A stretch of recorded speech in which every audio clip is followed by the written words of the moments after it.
Greetings. Black Media Communications and Production is proud to present Dr. Delbert Blair.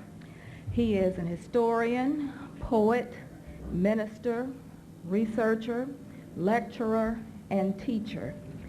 He speaks comprehensively on 48 different topics. Concerning his education, Dr. Blair received the B.S. in Education from Roosevelt University. He received the Master's in Engineering from the University of Pennsylvania. He received the Doctor of Divinity from Aquarian Academy, and he received the Honorary Doctorate from Chicago Theosophical Society. Among his areas of expertise are Black history, ancient history, comparative religion, natural health, herbistry, safety engineering, biology, metaphysics, hypnosis, UFO research. Dr. Blair has numerous television, radio, and media appearances. He has appeared on channels 2, 5, 7, 9, 26, and 32 in Chicago, Illinois. On radio, he has appeared on Opinion, South Suburban Forum, Stan Dale Show, Viewpoint, stations WIND, WBBM, MGN, and many others. He has hosted radio shows over station WBEE Chicago Saturday mornings called Opinion.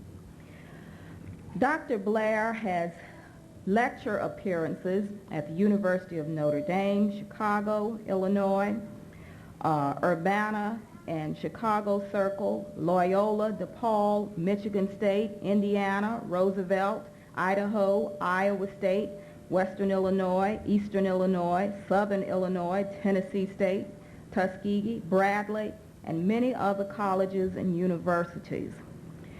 To spend an evening with Brother Blair is to ride a light beam through the cosmos.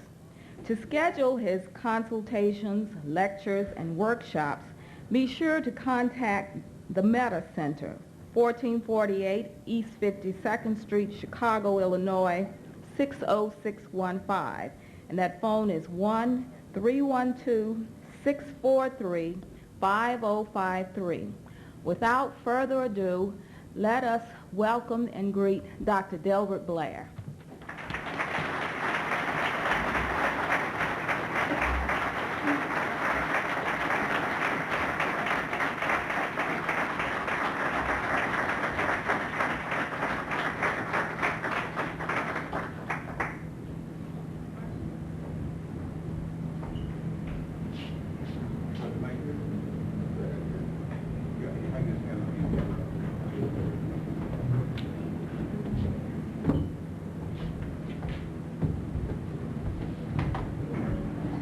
Before my father comes up, I wanted to say a couple of words. First of all, I personally am very proud, not just of my father, whenever I see a gathering. See, if everybody doesn't know this, man, I know him. I'm 32, and I'm an old soul. I think I may have known him for 1,000 years. But I can remember a time in the 60s when my dad would speak and try to disseminate knowledge to brothers on several subjects. Not just metaphysics, not just in-depth Black history, and no one would be there, be 4 or 5 brothers. And I can remember going to school, and after people hearing my father on the radio, the discussions of when I go to school myself, are you that crazy man's son? And so now it's beautiful to be able to stand in front, see all my beautiful brothers and sisters, and realize that my father is no longer a crazy man to the world, though I've always known that he wasn't. It's good to see that other people finally are realizing his genius. When you see the tables in the back, sometimes it hurts me that my father has to be a peddler, but no one else carries some of the things that he carries.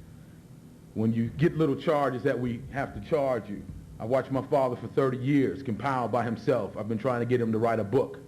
My brother and I are musicians. We've been trying to get to a point where we can alleviate him from the stress so he can just sit down and disseminate his knowledge. I often pray at night that he writes some books and disseminates all the knowledge I've heard over 30 years before he dies. It scares me. It's too much that will go with you. What you all will hear this evening will only be a small smidgen of what I've heard over 30 years, the stories, from the UFOs to the almost near contacts, to the arguments with Mayor Daley when he was organizing brothers and sisters during Chicago, from when Farrakhan and the minister came to our house and wanted him to teach. See, my father's a very humble man. He won't speak of many of the things in which he's gone through. But I just want you to know that not only is his family proud of him, but I'm proud of you. It's about time. I love to see my brothers waking up. And each time I notice it's stronger and stronger. See, I've been here in Atlanta for 5 years, but I'm always very silent because I'm always very worried. You have to worry, watch your back on who you say what to, so that you're not perceived as an odd idiot. See, it's hard to go and discuss pyramids and discuss the strength of our people and where they've come from. I teach in the school system. And when I first got here, I was young and fresh and opened my mouth too much. And I was told to quiet down, but I didn't know where I could turn, where my back, so I just silent. So now I see. So you'll be hearing more from me and seeing more of me now that I know that my back is covered. So, and with no more ado, I would like to introduce to you my father, Dr. Delbert Blair.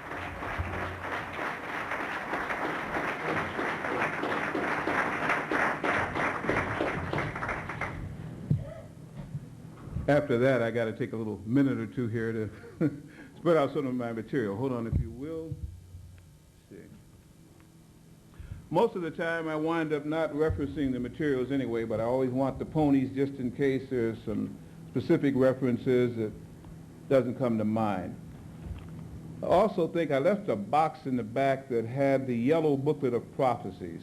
If Marcia or Arv or somebody could eventually get me one of those yellow booklets, I'd appreciate it. And on the TV cameras, you're not supposed to see this, so yeah. Huh? Yeah, I can probably use that table too, but that's okay. I can use it probably for some of the products later. Believe me, I'll take some of these out here too.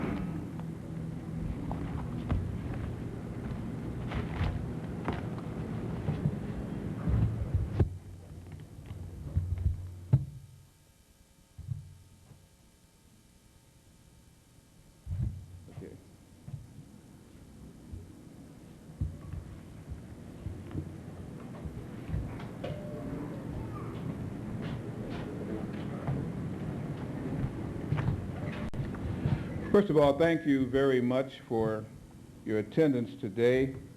You didn't know whether it was going to rain or not. Hopefully it will not. But I'm understanding that you are quite used to rain here in Georgia, huh? Not quite 40 days and 40 nights, but you pushed a record. You got to 30. And the whole world knows you exist. Used to be the Georgia Peaches. Now it's the Georgia Pontoons, if you will.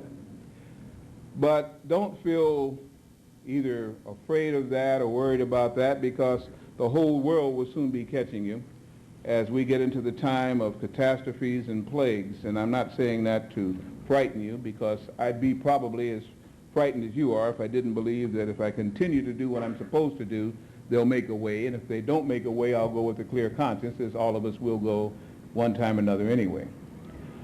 But our world, our planet, our continents are plagued right now with all kind of potential catastrophes that are happening or possibly will happen. There's a double name almost for this presentation. I really don't want to call it a lecture, because we're going to cover so many subjects. Iriola and Sister Nma will definitely be able to sell this one, because even though I understand what I'm doing, time is getting short and it becomes harder and harder to hold back. And when an audience does come out, is supportive, and they pay well, and I appreciate all of that, I want to do my part. So we're going to cover, even though the title of it is Earthquakes, Hurricanes, Prophecies, and You, and the subtitle will be The Coming Catastrophes, Can We Survive Them? Or God-made, man-made catastrophes, Will We Be Alive in 2000? So you can get all kind of different names for it. I don't know which one to call it, because as I do research, as I do travel, as I have the helpfulness of the Creator to unlock more and more things that used to be mysteries, the titles become almost inconsequential. the subject matter becomes very paramount.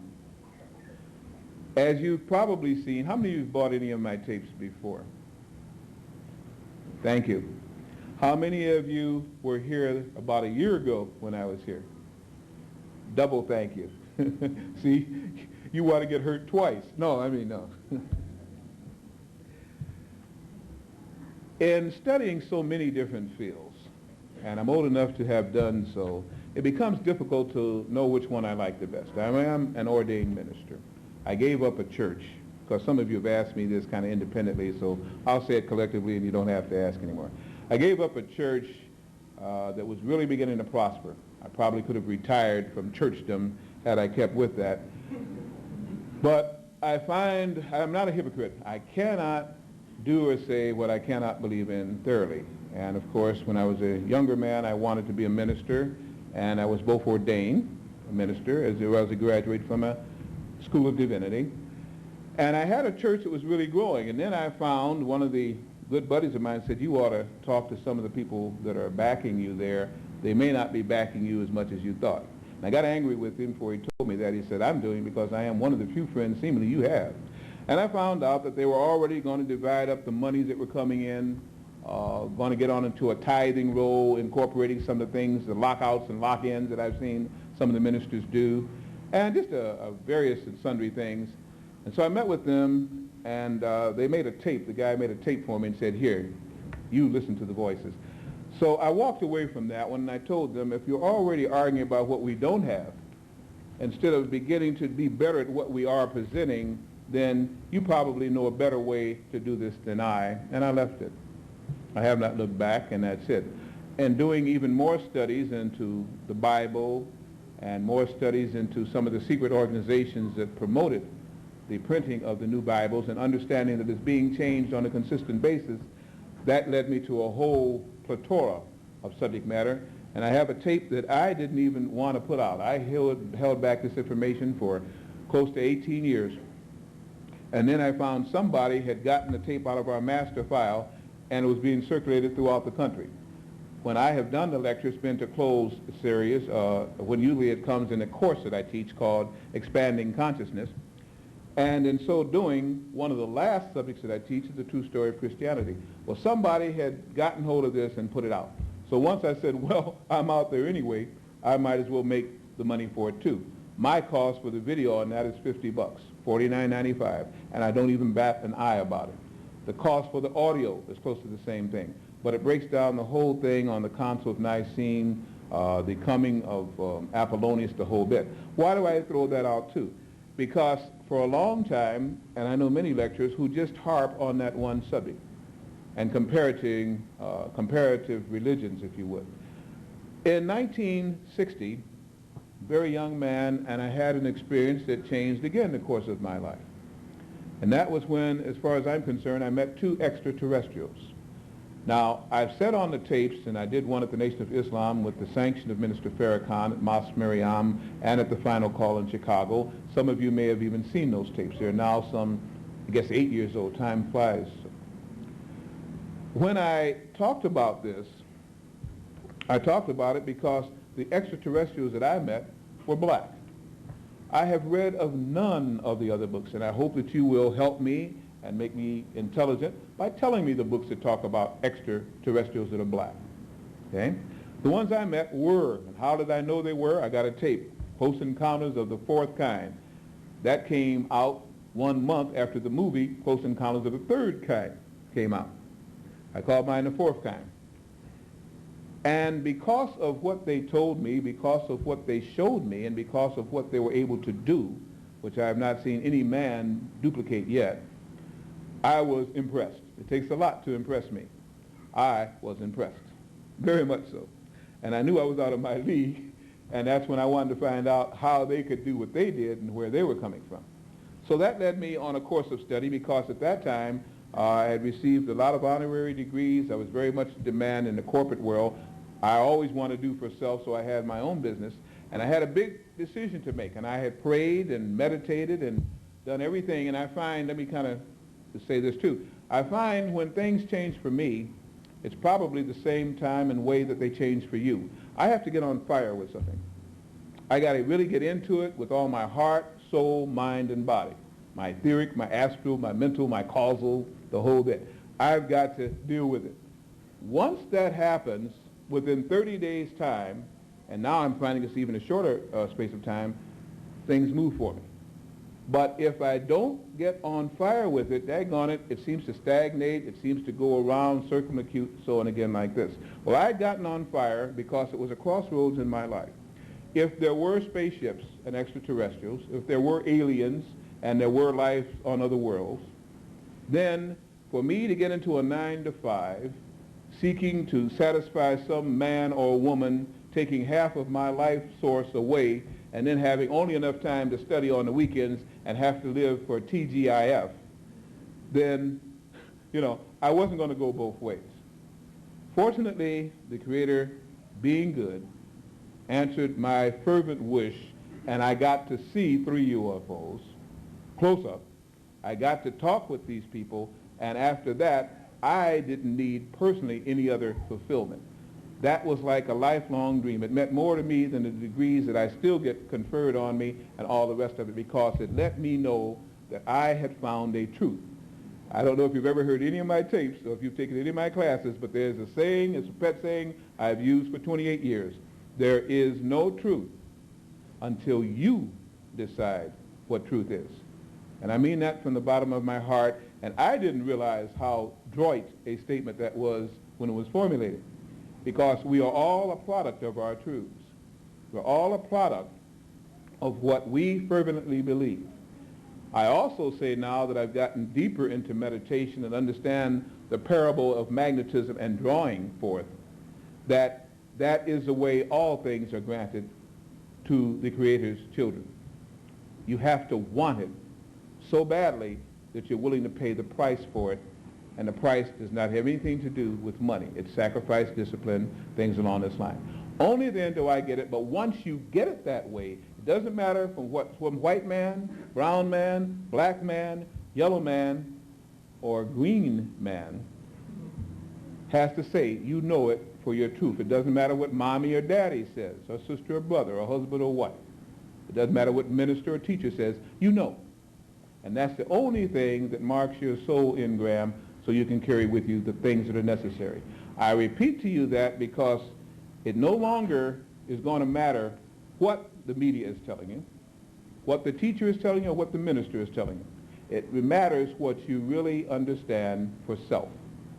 Because when this judgment day, and I know some of you may have just left church, comes about, you will judge yourself, and your soul will not lie.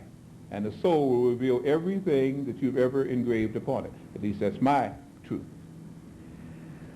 So it kind of behooves us at this time to find some truths about some things. You've heard me state before that most of the things we have been taught are 359 degrees in opposition. If you take most of the things you've learned as basic truths and turn them around almost into a full circle, you'll come closer to the truth. Now that's a heck of a statement. And I realize I just made it. And I know if I was in the audience listening to a nut come up here and say something like that, I would look at him very jaundicely and say, my brother, why did you choose to go off on night point or gun point when you didn't have to? You didn't have to say that, but you did. Well, believe me, I mean it. From the little research that I have done, almost everything we have been taught under this training program that we call education is childish, childlike. They will never educate you collectively, sometimes not even individually, if you may become dangerous, to overthrow them, to refute their libraries and change their schooling system, change their governmental process, or their social mores. You wouldn't either if you were on top. And most of you, being students of black history, understand already that collectively the good and powerful things of earth were spirited away from the black race. They were taken away so long ago that we even asked our question now, how could we possibly have gone so far and so high, according to anthropologists and historians, and fall so low? I'll give you an easy answer. It was to disseminate against the non-spiritual people of earth and keep the planet alive and in a collective free zone for a few more eons of time. Other than that, this planet would have been destroyed a long time ago. You are the soul savers, but in soul saving, you forgot who you were. The planet is about to restore who you were by restoring its consciousness. It's been in a coma for some time.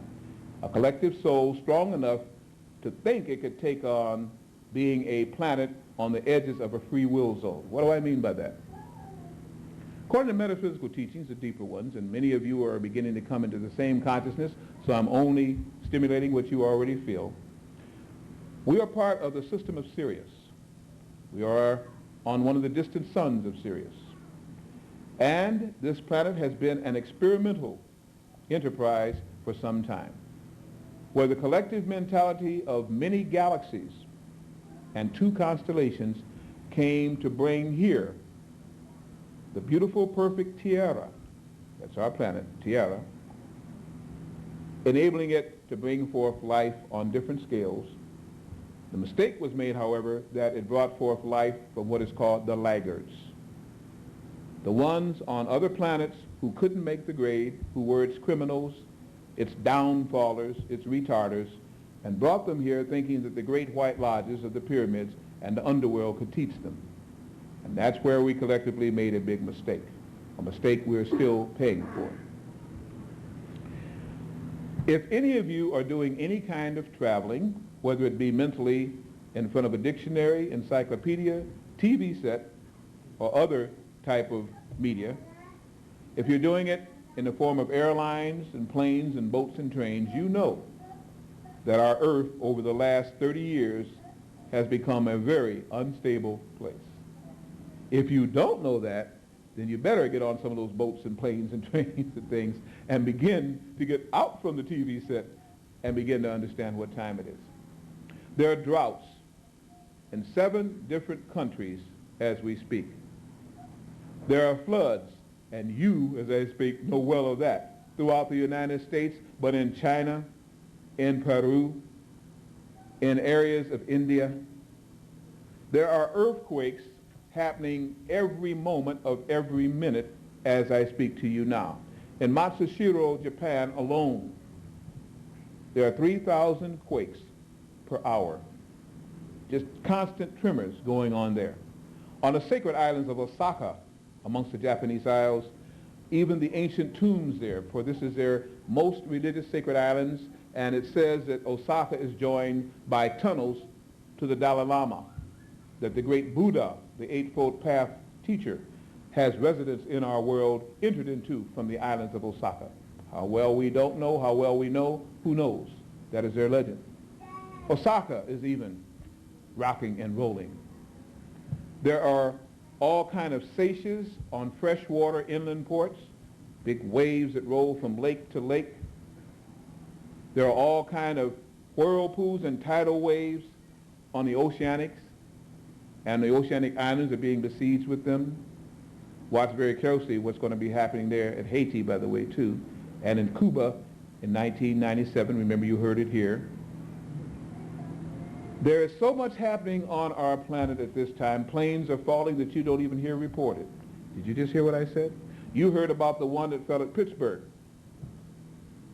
But I'm telling you, planes are falling they're not even reporting. Some of which are being blown out of the sky by very nasty people who don't want other people to testify, like in the last one in Pittsburgh, which is just beginning to leak out possibly now. Did the same thing in Chicago with the black woman back in, 63, that was going to testify. Really, that's what happened with KLM Airlines, too, again, if you go back and really understand the truth. That's CIA-1 property. You see, so much is going on as the forces, and you've heard this depicted in the movies, for good, now are becoming strong enough to combat the forces that are bad. That has always been an opposition in the universe. But here, in this free will zone, it's becoming something that everyone will have to be aware of, if you would. Many of the prophets and prophecies that the prophets expounded are happening. We'll go back to the one book that most black people feel that they understand more than any other, the Holy Bible. And if we look through the book of Job and the book of Revelations, we find in there many things that are talked about that seemingly may have a correlation, a correlate in the times that we're living within. There is within that the prophecies of the 7 golden candlesticks and the beast mark, 666, and many other tribunals that will come together on the harlot that sits on 13 hills and dispenses again toward those that would fall victims of her harlotism, her misinformation, her low vibrations. These double talks are not really so much double talk nowadays because many things that we've previously heard about are beginning to be able to be understood. How many of you read or attempted to read or have interpreted the quatrains of Nostradamus? If you realize and have, you realize that they could mean almost anything, almost at any time, even though some of the books state specifically this is what this refers to. They're very difficult to interpret, the original quatrains. How many of you are aware of the Sleeping Prophet books and many other things from ARE Society, the Edgar Casey Society, that talks about the things that he predicted? How many of you are aware of those? We find that they've now, when I first began to buy their books, they had one big compendium. Now they're putting it out in separate books. You make more money that way. I can appreciate that. But at the same time, it takes you longer to get the information, and you don't understand how he entwines some of that information when now the subject is being pulled out. But he, in turn, talks about many of the things that will be happening on the islands and on the so-called 7 continents. We really only have 6. Europe is not a continent. That's what is confusing a lot of people, too. There's a Mother Shipton that lived in Louisiana, died about 1962, was an excellent oracle, channeler. She was a black woman and consequently didn't get the just due. In fact, she would make probably Edgar Casey seem almost like a child. But I was able to get hold of some of her prophecies. And then, as a meditator and channeler, and I am both, and having had spiritual circles for, I guess, about 25 years under our branch of the Aquarian Church called the Meta Center, I now also have begun to be able to channel somewhat. Not as good as they, and not on demand like some of these people on radio and TV can do, but enough where when the members hear me and it's recorded, it astounds me what begins to come through. With all of those things, we compiled a little booklet called The Prophecies to the Year 2000.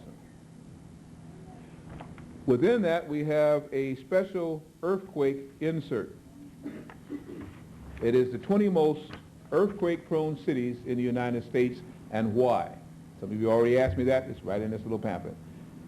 Sells is a very expensive thing, costs $3.50. Right? It's all right there. These prophecies have not been changed in 15 years. I haven't had to.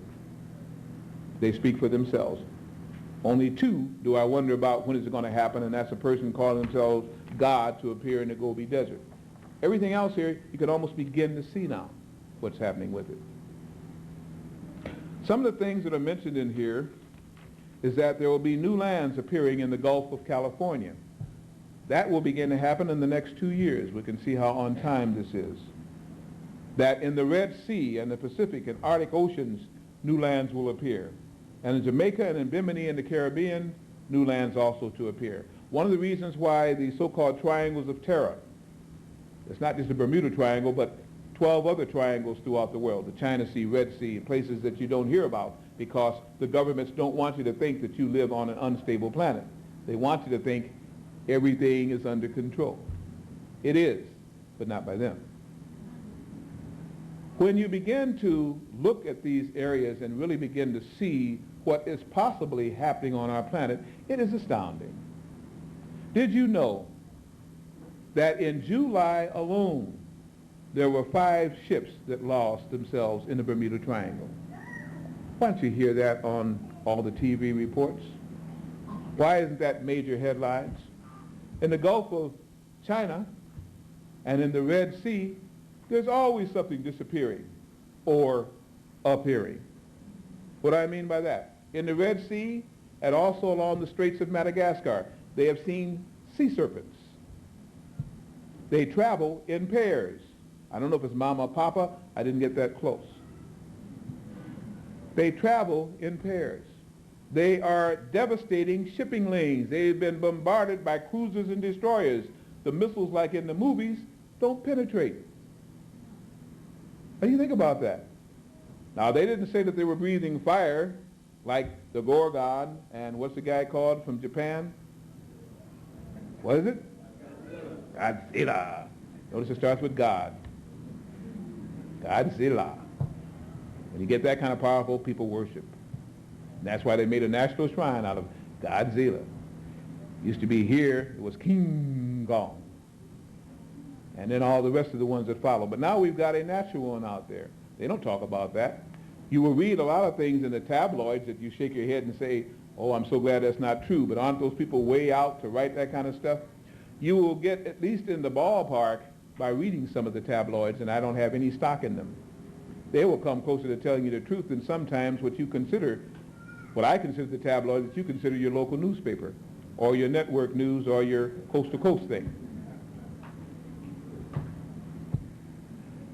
Those tabloids will show you pictures that are not touched up. And all you have to do is ask yourself, why didn't this make the major newspaper? They had one of a frigate with a big net and some kind of a sea serpent, half the size of the frigate, being lifted up. That was not a touched-up photo.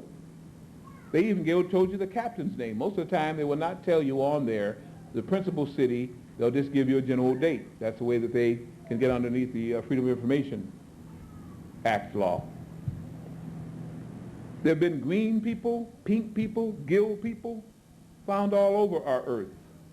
In the Mato Grosso, down in South America, they have the same movie that many of you saw, The Creature from the Black Lagoon. That's the way the prescription for that movie came about.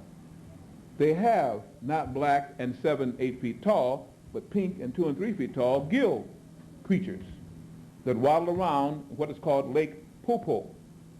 I reference it out, Popo. They have in the Papua, one of the ancient Bibles of the lands of the Quiche people down in South America, that states that these amphibious type people would be coming back to Earth, and their little spawn that grew up in Lake Popo, which is called the Black Lake, the Black Lagoon, that they would begin to generate before the amphibians came back, because they believed that some of the gods, referred to as Nomo, and I'm quite sure again with the brother that you have teaching here, you're familiar with all of those phraseologies, would soon return. That is a belief that 2 realms of people, 2 vibrational rays of people came to Earth and intelligently incorporated themselves into what is called the human race and amongst the so-called amphibious mammalians. That Nomo represented a ray of consciousness that the porpoises and its like generated into, very intelligent, very psychic, and that human began to be the other ray of consciousness. In the Book of the Prophecies is a talk about the discovery of 2 new moons circulating our earth. One 500 miles away, the other 750 miles away. Well, they've discovered one, but they're not telling you about it. They've even named it Cher. Almost like sunshine and Cher. Oh, no, that was wrong, wasn't it? Well, sunny day and Cher. The other one is called Shanshe. Shanshe. S-H-A-N-S-H-E-A, which means earth child, child of earth. They're both artificial, and it's where a lot of people, one of them, people will be taken to. And the other one is a big laboratory ship that begins to analyze the energies from minds and the planetary mind as it's being dispensed through Earth's electromagnetic field. I remember you heard this man come up here and say that to you. I even gave you the approximate orbiting path. And they're both not elliptical, they're pretty much circular orbits. One of the things in here again is that life will be found to exist in space, on planets, and within them. How many of you would consider yourself Egyptologists? How many would consider themselves a good students of what happened in ancient Egypt? Mesopotamian people. Okay, how many people at least study at least the 18th dynasty and find great pride in it? Now we're getting a few more. I'm like you. Well, the Egyptians, the Babylonians, the Dogons, the Zulus all tried to tell us about inner earth and what goes on there. The people that we most revere told us that there is no such thing as inner earth except for molten lava and quintessential type lava beds and antiquated mines that have now been dug out of their gold and silver, and we have to go at least 30 miles deep to find any. When these people said that there was a life form that generated out from in that side of that earth and came out of the caves and began to flourish upon the planet's surface, and when they said that there was a person called Sethantis who lived within, who was lord of the black people and the underworld, and that there was a city called Amenta, and later on when Dr. George Bernard talks about the hollow earth in Agartha and Shambhala and Poseid and Shoshone, some people read, some people didn't read, very few people had an understanding of what they were talking about, but they said, that's silly. Nothing lives inside our earth but things that could live inside our earth. But they never classified what those things were. When Tolkien, how many of you actually had to go to high school and study a little bit about Alexander Tolkien's Middle Earth, or later on found out about it? How many even know what I mean when I say Middle Earth? Some of you had to study that. I had to study that foolishness too. But I didn't understand when they were teaching that they were putting into mythology possibly a reality that was in the library at On. But then they told you that the library at On really wasn't until Alexander built it. And then they taught you it was called what? The Alexandrian Library and Museum. What they didn't bother to teach you, as again part of the misteaching, was that your ancient people created a library at On, the city of On, which was directly connected to the Indo-Earthians, and that the libraries told about their start, the coming of the laggards, the big abomination of earth, and how much time it would have to get all of that straight. That's what they hid from you. And that's just part of the missing books of the compilation of what we now call the Old Testament, the book of Abijah, the books of the wars of the Lord, and so on again like this. Some of you are now into what they call the study of the Alexander Scythians Chronicles, referred to as the Earth Chronicles. A researcher, archaeologist, and nowadays, if you are a historian now, they grant you a fellowship, you also then become the title archaeologist.